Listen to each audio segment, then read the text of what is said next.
Cell division by meiosis is going to be a longer process than when we talk about cell division by mitosis.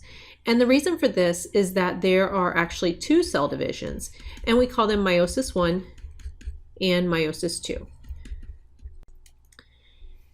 Between these two, we will have a cytokinesis step, and then we'll also have another cytokinesis at the very end of the process.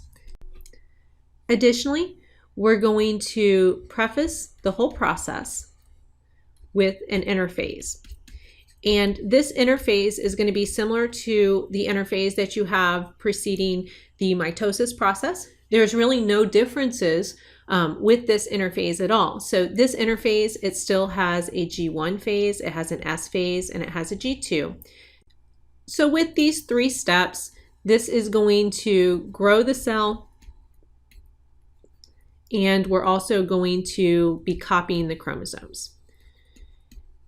So when we finish and we're in G2, we're going to have a cell that's really ready to go.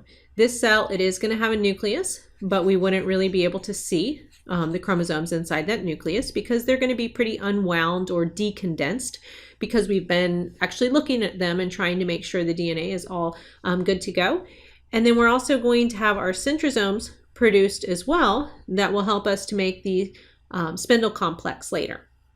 If we were able to see the chromosomes though, the chromosomes that we have in the nucleus, they are going to be X-shaped because these are going to be duplicated chromosomes. And since they're duplicated chromosomes, they are going to have identical sister chromatids there that make them up. So this would be our parent cell that we're actually going to start the whole process with. So once we've finished everything in interphase, then the cell will give the go-ahead to go into the meiosis process. So as we go into the meiosis process, the first division is going to be called meiosis 1. And the overall goal, really, of meiosis 1 is going to be to separate the homologous chromosomes. So by the time we finish meiosis 1, we will no longer have cells that contain two copies of the same chromosome inside of them. So in other words, our cells, when we finish this first meiosis process, are going to be haploid. So if we take this G2 cell and we move it into the very first phase of meiosis 1, this is going to be prophase 1.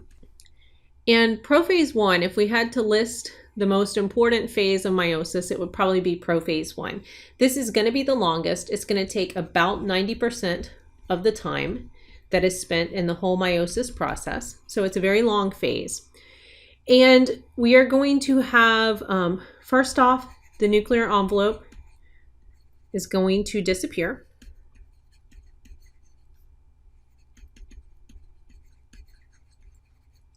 So we will see that actually go away. So it would have been there to start with, but it starts to just dissolve. We will also have the chromosomes condense. So they're going to be winding up with condensin proteins to make them shorter and fatter. And what this also means is that the chromosomes appear. So we begin to see the chromosomes.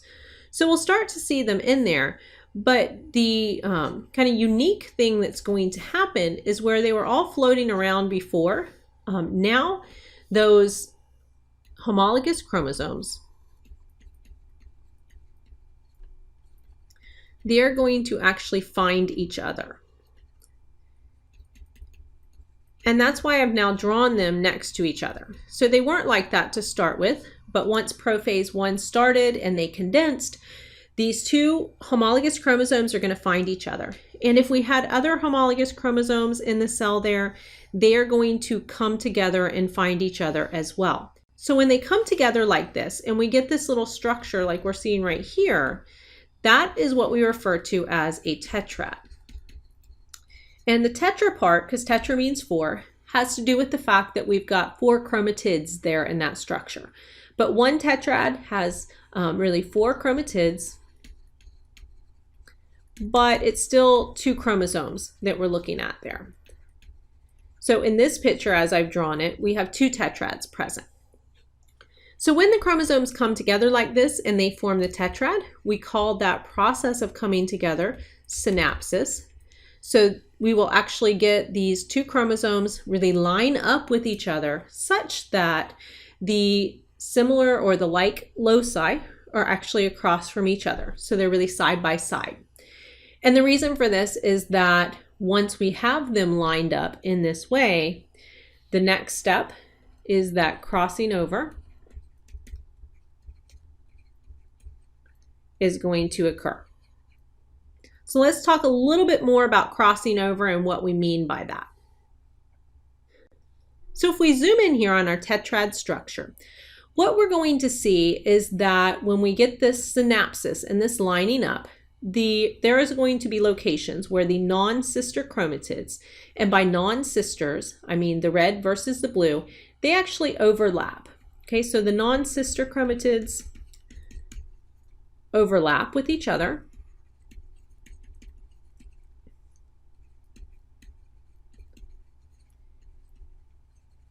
In these places where they overlap, we have a name for them. We call them chiasmata or chiasma. And so here we're actually seeing two of them in this particular picture. These are the locations where we're actually going to get the crossing over take place.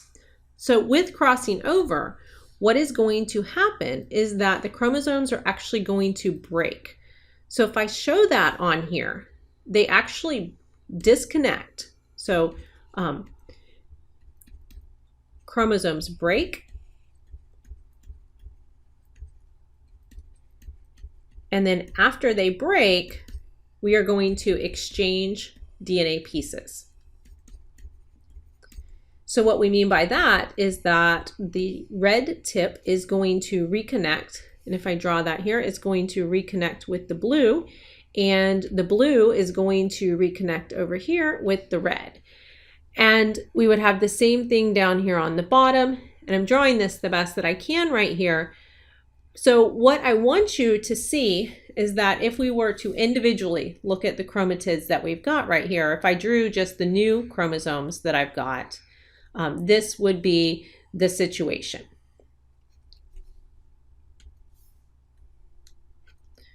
So I've just separated them so that we can get a better look at what we're dealing with.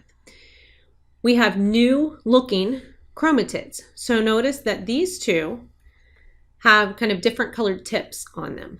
Those are what we call recombinant chromosomes. And recombinant chromosomes, or recombinant chromatids, you could call them as well, they have a new combination of the loci compared to what they had before. Or we could say that they've got a slightly different DNA sequence to them before, or a new combination of the genes, if you will. And this is one very important contributing factor to the genetic variation that we do get from the whole meiosis process. Okay, so all of this, the crossing over itself, and really the finding of the homologous pairs, they find their mate, this is all going to happen during that prophase process. And this is prophase 1 that we're looking at.